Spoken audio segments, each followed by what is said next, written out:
whatever people want to call it these days, because it is intermixed with the UFO world. And there's good aliens and bad aliens. We can talk about all that, but not tonight. We're going to do that on Friday nights. But you do know about the spiritual levels because you've studied it and been out there. So in your mind's eye, your perception, when you've been out of body, I know you were wanted to talk about the Ennead 9 and the 9 gods and things like that, but ancient origins and then the future origins, and people are saying that, these light bodies they're seeing maybe out at James Gilliland Ranch, ESETI, or Merkaba, or beings from the Pleiades or wherever, but they're light bodies, they're orbs. But let's talk about this 7, it's like the 7 chakra system, and they call our old rainbow level of chakra energy and how it went from the east to over here. But a lot of people they're all teaching the same thing, and it's from the old days, but it's all blended in together, if you know what I mean. But they're still tools. They're still tools. It's just everybody's updating them and putting their own spin on them. But do you go by 7 levels? I'll put on here 7 levels of consciousness in the 7 universes. But how do you say it? You want to work on that or compare dimensions? Let me explain. I'm going to tell you the way I've experienced it, the people that I have worked with experienced it, and what it truly is. Now, you don't have to believe anything I say ever, but there's 5. Physical reality, which is what we live in. There's 3 dimensions to it in this reality. So when they talk about going to a dimension, they're still in the physical reality. When you die and let go of this physical body, you move into the astral plane. That's the second plane. The second plane has 3 dimensions as well. The third part of it is where you usually stay for a long period of time until you're ready to leave. The first one, you're just getting used to it. And the second one is where you can stay for the rest of infinity. But that's only the second level of the astral plane. Now, the third level, which is really the third level, is called the mind plane, when mind separates from reality, how we hold on to mind and thought. All right, in that plane, your body's changing already. It's already becoming a much lighter body. You can say the colors. I don't want to get into colors and everything right now, but it's a lighter body and it's light. All right, and you're aware. You work. You do things. It's an incredible place to be because now you're looking at things that are hard to perceive in this reality because they don't exist in this reality. But it is a solid reality when you're there, meaning the cities and the people and the souls that are there are different than here. All right, the soul bodies, the bodies that are there are light bodies, meaning they just don't look like a man or a woman. Every realm you go higher, that starts deteriorating. So now we're on the third plane. So let's go to the fourth plane. It's called the etheric. It's the etheric plane, and there's still 3 dimensions in that realm. And in that realm, you're closer to a real light body, meaning you're almost pure light. So at that point, you're still working. You can't be killed, you can't die, and all those kind of things don't exist anymore. But it only gets incredible because now you're given freedom of multiple inner worlds and dimensions as the same as outer worlds and dimensions. I'm not talking about Mars, Jupiter, Venus, the solar system, the galaxy. I'm talking way beyond that. And you can go so far out. There's no end to how far you can go in those realms. But let's go to the 5th one, all right, which is the soul plane. Soul resides on the soul plane. When you attain, I call it God realization, you get to stay on the soul plane. Now, the soul plane, there's a God there, a deity or a little God that keeps all souls there until they let go of the soul body. Very few people will do that.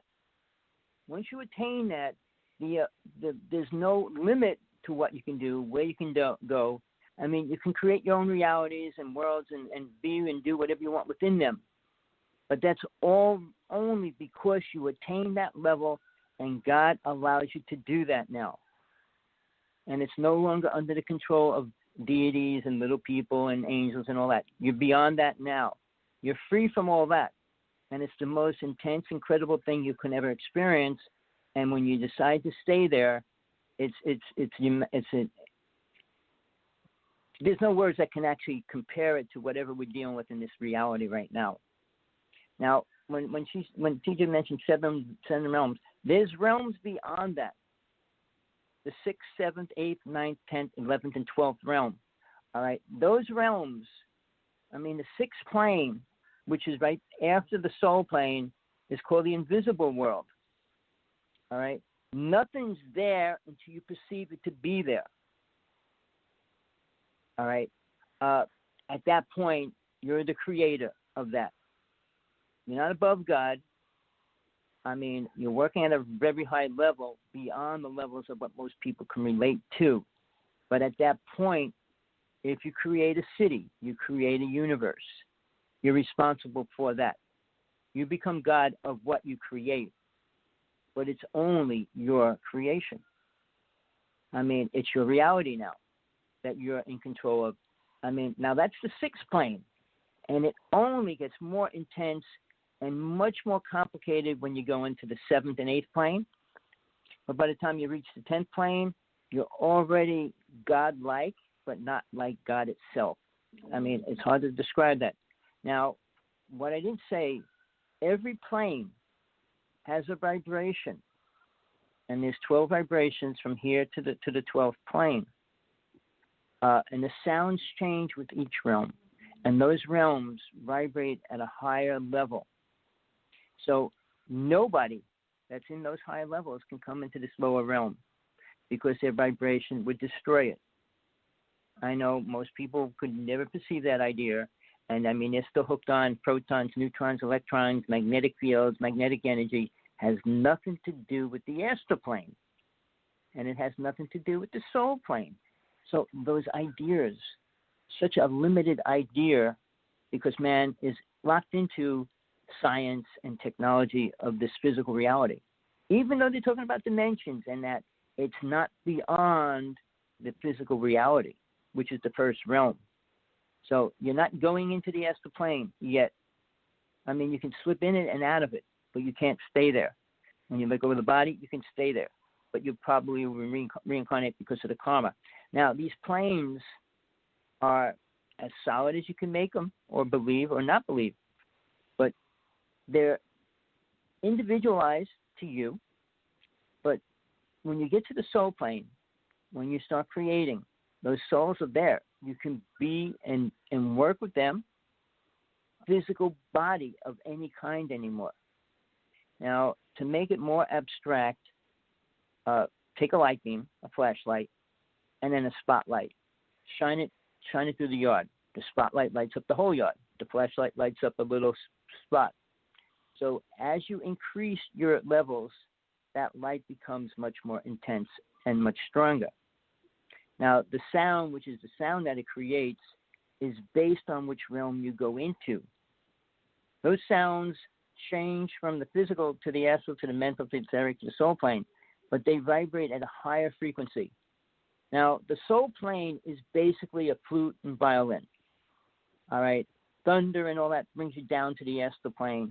All right, and that's what the vibration is at that realm. But when you go up into the higher realms and you hear the higher pitched sounds, that's the soul plane. But when you go beyond that, they use words that really are probably undescribable, like the sounds of the universe, the sound of the solar system, and those kind of sounds which you really can't create unless you experience it and get into the higher realms. So, I mean, people say, well, I hear it. No, you don't hear it. You can say you hear it. Hums and whistles and things like that are incredible sounds, and they can be really intense, but they're still limited to the soul plane down to this reality. The flute and harp usually stimulate the soul energy. Drums are not spiritual at a high level. They bring you to the astral plane. Now, all the elders in the native nations and tribal people, I mean, a lot of them, the medicine people, stay in those realms.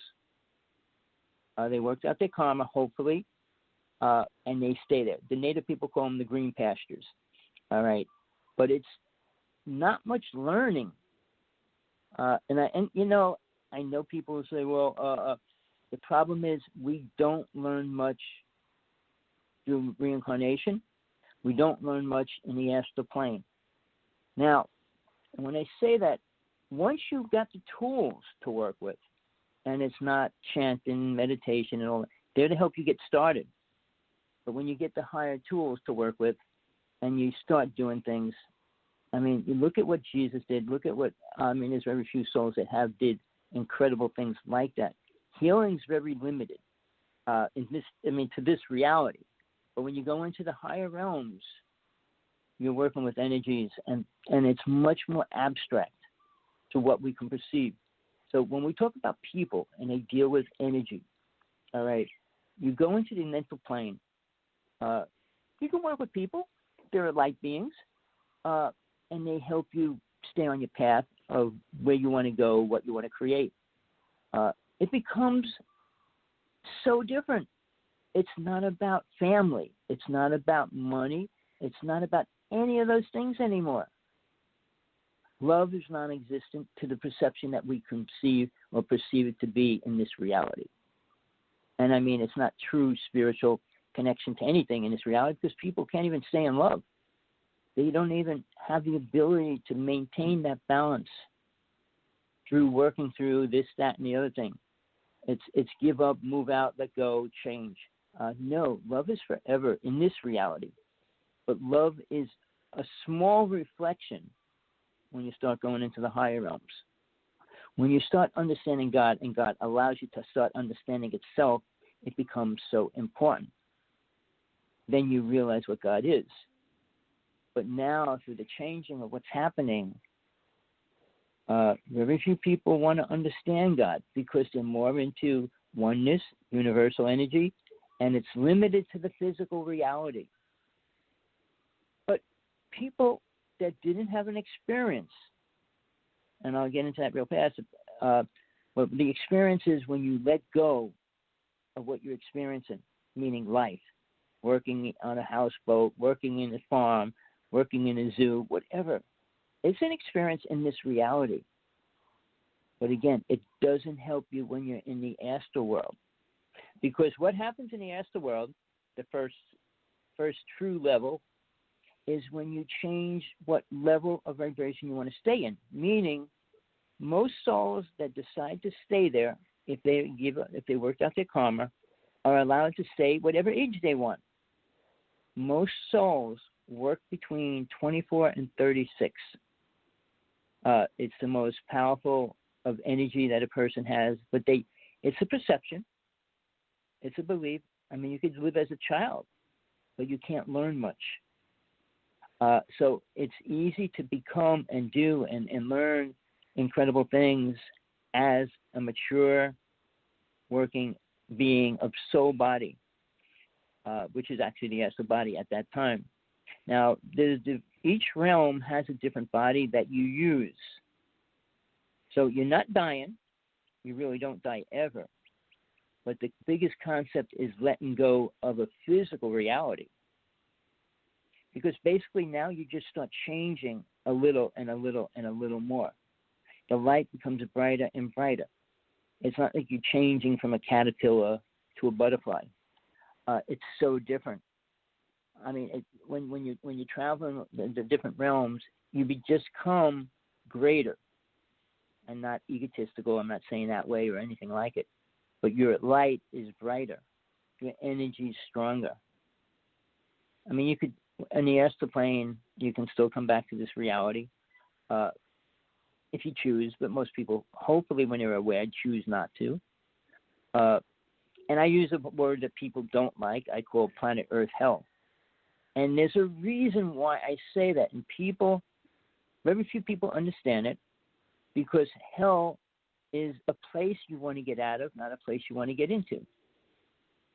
So when people say, well, we're going to go to hell. No, we're living in hell because we're in the dimension, which is the lowest dimension you can be in.